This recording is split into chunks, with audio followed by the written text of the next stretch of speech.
बन पाने के कारण महिमा का ससुराल भूखों मरने की कगार पर पहुंच गया था। कारण था बारिश का मौसम। बारिश होते ही छत टपकने लगती और बारिश का पानी घर के अंदर घुस जाता। महिमा रसोई में खाना बना रही थी। उसी समय आसमान में काले काले बादल छा जाते हैं और बड़ी जोर जोर से गरजने लगते हैं। महिमा बहू, बहुत जोरों की बारिश आ रही है, खाना बना कि नहीं?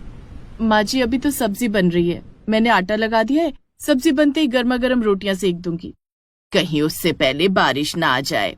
गीता का इतना कहना था कि बहुत तेज बारिश शुरू हो जाती। झोपड़ी की छत से बारिश का पानी अंदर आने लगता है, जो सीधे कढ़ाई में पड़ता है। खिड़की से भी पानी की तेज छटास अंदर आती है, जो सब्जी पर गिरती है। महिमा जल्दी से चूल्हे से कढ़ाई उतारती है, जिसके बाद बारिश का पानी चूल्हे पर पड़ता है और चूल्हे की आग बुझ जाती है।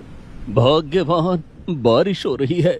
खाना बना या नहीं कि आज भी हमें भूखा ही रहना पड़ेगा। खाना तो बनने ही वाला था, लेकिन बारिश ने सब बर्बाद कर दिया। अच्छी खासी सब्जी बन रही थी, जिस पर बारिश ने पानी फेर दिया। चूल्हा भी बुझ गया।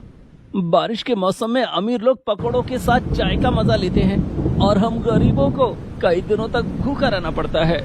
आप लोग चिंता मत कीजिए, बारिश खत्म होते ही मैं खाना बना दूंगी। लेकिन बारिश लगातार कई घंटों तक होती रहती है और बारिश का पानी सड़क पर जमा होने लगता है। अब तो बारिश का पानी घर के बाहर तक आ गया है, धीरे धीरे घर के अंदर भी आ जाएगा। माँ जी, मैं बारिश के पानी को रोकने का कुछ उपाय करती हूँ। महिमा झोपड़ी की दहलीज पर एक लकड़ी का टुकड़ा रख देती है, जिससे बारिश का पानी कुछ देर तक तो रुक जाता है, लेकिन थोड़ी देर के बाद वो लकड़ी का टुकड़ा भी नाकाम साबित होता है और बारिश का पानी घर के अंदर आ जाता है। बारिश का पानी घर के अंदर आ गया है। ये पानी फिर से चूल्हे को बहाकर अपने साथ ले जाएगा। पहले से ही चूल्हे पर छत से टपकने वाला पानी गिर रहा था, जिससे चूल्हा बुरी तरह से गीला हो चुका था। अब बारिश के पानी में मिट्टी का चूल्हा गलकर बहने लगता है। घर वालों की आंखों के सामने चूल्हा पानी में बह जाता है। माँ, मुझे भूख लगी है। तुम कह रही थी कि थोड़ी देर में बारिश बंद हो जाएगी तो तुम हम सबके लिए खाना बनाओगी, लेकिन अब तो चूल्हा भी नहीं रहा। अब खाना कैसे बनाओगी? मोनू बेटे, तू चिंता मत कर, मैं कुछ इंतजाम करती हूँ। महिमा अपने घर से थोड़ा राशन लेकर पड़ोस में जाती है। क्या बात है महिमा बहन, कुछ काम है क्या? हाँ बहन, क्या मैं थोड़ी देर के लिए तुम्हारा चूल्हा इस्तेमाल कर सकती हूँ? बारिश के मौसम में हमारा मिट्टी का चूल्हा बह गया है, मोनू को बहुत भूख लगी है। ठीक है, तुम मेरा चूल्हा इस्तेमाल कर लो, लेकिन जो गैस खर्च होगा उसके बदले तुम्हें रुपए देने पड़ेंगे। कितने रुपए देने होंगे बहन? यही कोई 100-200। सविता बहन, तुम तो जानती हो कि हम गरीब लोग हैं।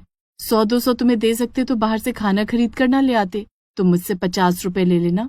देखो महिमा बहन, गैस बहुत महंगी हो गई है, 50 रुपए में सिर्फ रोटी बना सकती हो, सब्जी तो नहीं बन पाएगी। ठीक है बहन, मैं सिर्फ रोटी बना लेती हूँ। महिमा जल्दी जल्दी रोटियां बनाकर घर ले आती है। सुनिए जी, सविता बहन ने सिर्फ रोटी बनाने की इजाजत दी थी, इसलिए मैं सिर्फ रोटियां बनाकर लाई हूँ। इसके बदले में भी उसने 50 रुपए मांगे हैं। तुम तो जानती हो महिमा कि बारिश के मौसम में मुझे कहीं मजदूरी का काम भी नहीं मिल रहा है। मेरे पास सविता बहन को देने के लिए 50 रुपए तो क्या, 5 रुपए भी नहीं है। ठीक है, मैं कुछ इंतजाम करती हूँ, पहले आप लोग खाना खा लीजिए। महिमा नमक और प्याज के साथ सबको रोटी खाने के लिए देती है। माँ, तुम तो चाची के घर सब्जी भी लेकर गई थी ना, फिर सब्जी क्यों नहीं बनाई? मुझे सब्जी के साथ रोटी खाना है। मोनू बेटे, आज तू नमक और प्याज के साथ रोटी खा ले। भगवान ने चाहा तो थोड़ी देर में बारिश बंद हो जाएगी, जिसके बाद मैं नया चूल्हा बना दूंगी जिस पर सब्जी बन जाएगी। नहीं, मुझे अभी सब्जी खानी है। मोनू सब्जी खाने की जिद करने लगता है। सब्जी ना मिलने पर वो कढ़ाई में रखी कच्ची सब्जी खाने लगता है, जो बारिश के कारण नहीं बन पाई थी। कच्ची सब्जी खाने के कारण उसका पेट खराब हो जाता है और उसे दस्त लग जाते हैं। नरेश बेटे, मोनू को दस्त हो रहे हैं, इसे जल्दी से डॉक्टर के पास लेकर जाना होगा, इसकी हालत बिगड़ रही है। नरेश मोनू को अपनी गोद में उठाता है और छाता लेकर उसे डॉक्टर के पास ले जाता है। लगता है इसने आधा पका खाना खाया है, जिस कारण इसके पेट में इन्फेक्शन हो गया है। मैं कुछ दवाइयां दे रहा हूँ, इसे खिचड़ी के साथ खिला देना। ठीक है डॉक्टर साहब। नरेश मोनू को घर लेकर आता है और महिमा को सारी बात बताता है। मैं खिचड़ी बनाने का इंतजाम करती हूँ। लेकिन तुम खिचड़ी बनाओगी कैसे? हमारा चूल्हा तो पानी में बह गया है। जब तक आपको मजदूरी का कोई काम नहीं मिल जाता, तब तक आपकी लोहे की कढ़ाई पर खाना बना लूंगी। नरेश जिस लोहे की कढ़ाई को मजदूरी के काम में इस्तेमाल करता था, महिमा उसमें कोयला जलाती है और उस पर खिचड़ी बनाने लगती है। उस पर खिचड़ी बनने में बहुत वक्त लग जाता है। क्या हुआ बहू, खिचड़ी बनी नहीं क्या? मोनू को दवाई देनी है, डॉक्टर ने खिचड़ी के साथ दवाई देने को कहा है। बस अभी लाई माँ जी। महिमा मोनू को खिचड़ी के साथ दवाई खिलाती है। घर के दूसरे लोग भी खिचड़ी खाकर अपना पेट भर लेते हैं। बहू, तेरी वजह से आज कितने दिनों के बाद हमें खाना खाने को मिला है। काश ये बारिश का मौसम आता ही नहीं तो हमारे पेट पर ताला ना लगता। पिताजी आप चिंता मत कीजिए, हमारे दुख के दिन अब खत्म होने वाले हैं। ऐसा क्या होने वाला है बहू? माँ जी कुछ न कुछ इंतजाम तो हो ही जाएगा। दूसरे दिन महिमा उसी लोहे की कढ़ाई में सब्जी बनाने लगती है, लेकिन उसमें बहुत वक्त लग जाता है। ऐसा लगता है सब्जी बनाने में सुबह से शाम हो जाएगी। कोयले की आंच में खाना पकने में वक्त तो लगता ही है। भूख के मारे मेरी आंतड़ियां कुड़बुड़ा रही हैं। बस थोड़ी देर और, मैं सबके लिए खाना लगाती हूँ। महिमा ने कोशिश तो बहुत की, लेकिन फिर भी खाना बनाने में लेट हो गया। लगभग 2 घंटे बाद उसने सबको खाने में सब्जी और चावल परोसा। आज तो खाना बन गया, लेकिन रोज रोज तो इस तरह से खाना नहीं बन पाएगा। माँ जी बस बारिश बंद होने दीजिए, मैं नया चूल्हा बना लूंगी। क्या फायदा, अगली बारिश में वो चूल्हा फिर से पानी में बह जाएगा।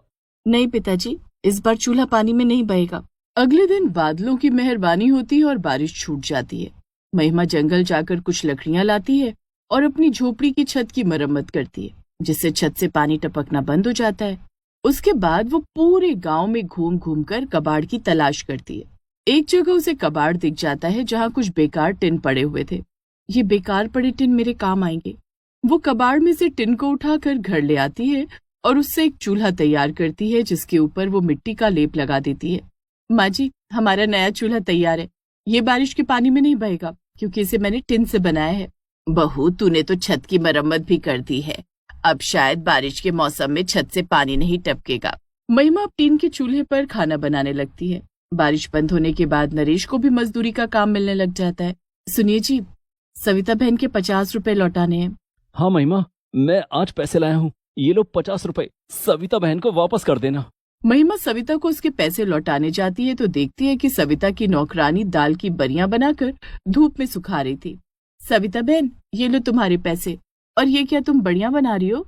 हाँ महिमा बहन, बारिश में हरी सब्जियां कहाँ मिलती है, अभी धूप निकल आई है तो मैंने सोचा कि क्यों न बढ़िया बनाकर धूप में सुखा लूं। बारिश के मौसम में ये बढ़िया सब्जी बनाने के काम आती है, ये खाने में भी बहुत स्वादिष्ट होती है। महिमा घर आकर नरेश से कहती है कि वो दाल की बढ़िया बनाकर बाजार में बेचना चाहती है। मेरे पास इस समय सिर्फ 500 रुपए हैं, ये तुम रख लो, इन पैसों से तुम बाजार से दाल ले आना। महिमा पैसे लेकर बाजार जाती है और अलग अलग तरह की दाल ले आती है, जिसके बाद वो घर में बढ़िया बनाने लगती है। महिमा बहू ला, मैं भी तेरी मदद कर देती हूँ। दोनों सास बहू मिलकर दाल से बढ़िया बनाती हैं, जिसके बाद वे उन्हें धूप में सुखा लेती हैं। बढ़िया सूख जाने के बाद महिमा उन्हें बाजार में बेच देती है। सारी बढ़िया एक ही दिन में बिक जाती हैं, जिससे उसे 1000 रुपए मिलते हैं।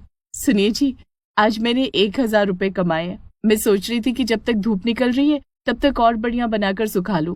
ये तो अच्छी बात है महिमा, तुम बढ़िया बनाने का काम कर लो। इस बार महिमा पूरे 1000 रुपए की दाल खरीद कर लाती है और सबकी बढ़िया बनाकर बाजार में बेचती है। वो कुछ दिन तक बढ़िया बनाकर बाजार में बेचती है, जिन्हें बेचकर वो 10,000 रुपए इकट्ठा कर लेती है। उन पैसों से वो अपनी झोपड़ी में एक अच्छी सी रसोई बनवाती है और एक गैस चूल्हा खरीद कर लाती है। ये सब क्या है बहू? पिताजी अब बारिश के मौसम में हमें भूखा नहीं रहना पड़ेगा। हमारे पास अब एक अच्छी रसोई और गैस चूल्हा है जो पानी में नहीं बहेगा। हाँ, अब हमें रोज खाना मिला करेगा। हाँ मोनू बेटे। महिमा बहू, तू हम सबका कितना ख्याल रखती है। अगर हर घर में तेरे जैसी बहू हो तो कोई भूखा ना सोए।